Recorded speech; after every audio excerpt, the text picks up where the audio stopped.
My financial career. Stephen Leacock. When I go into a bank, I get rattled. The clerks rattle me. The wickets rattle me. The sight of the money rattles me. Everything rattles me. The moment I cross the threshold of a bank and attempt to transact business there, I become an irresponsible idiot. I knew this beforehand, but my salary had been raised to $50 a month, and I felt that the bank was the only place for it. So I shambled in and looked timidly round at the clerks. I had an idea that a person about to open an account must needs consult the manager.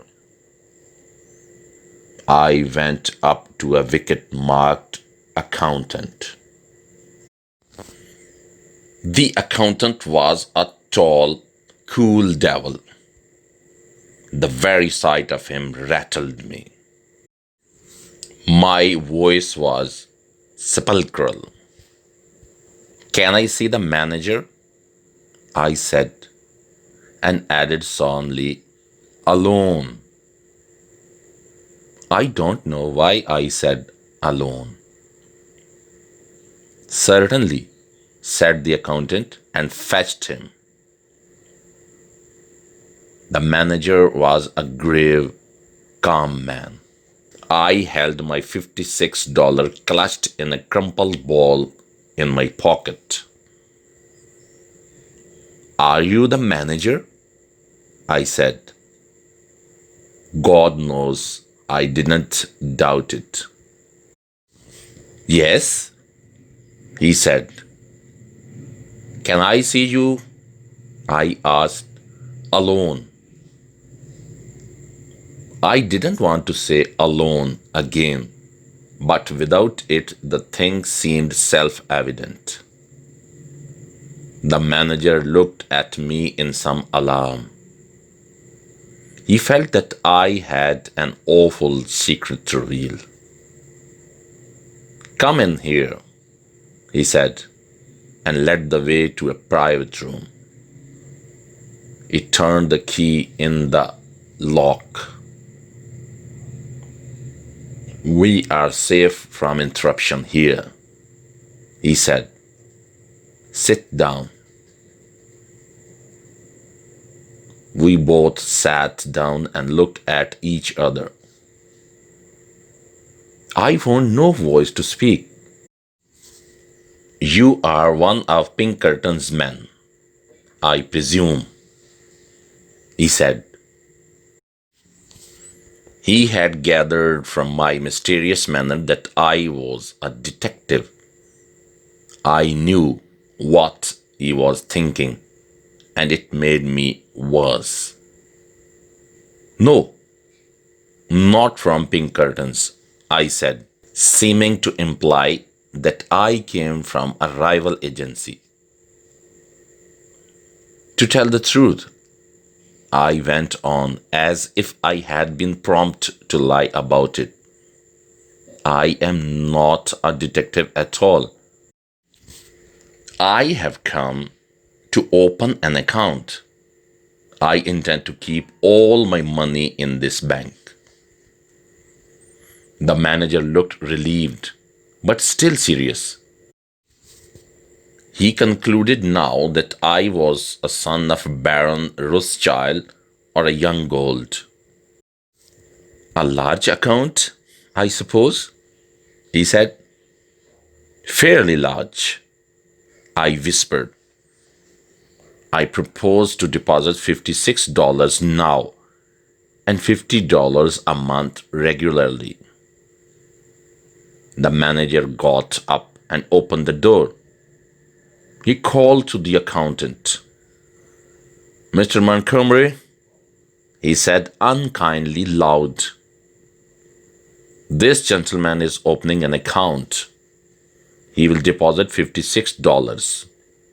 Good morning. I rose. A big iron door stood open at the side of the room. Good morning, I said and stepped into the safe. Come out, said the manager coldly and showed me the other way.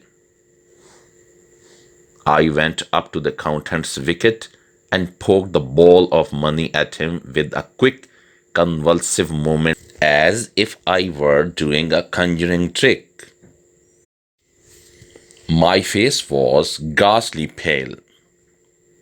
Here, I said, deposit it.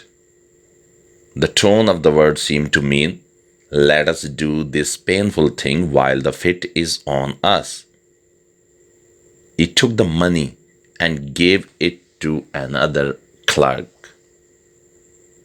He made me write the sum on a slip and sign my name in a book. I no longer knew what I was doing. The bank swam before my eyes. Is it deposited? I asked in a hollow, vibrating voice. It is, said the accountant. Then I want to draw a check. My idea was to draw out $6 of it for present use. Someone gave me a checkbook through a wicket, and someone else began telling me how to write it out. The people in the bank had the impression that I was an invalid millionaire. I wrote something on the check and thrust it in at the clerk. He looked at it. What? Are you drawing it all out again?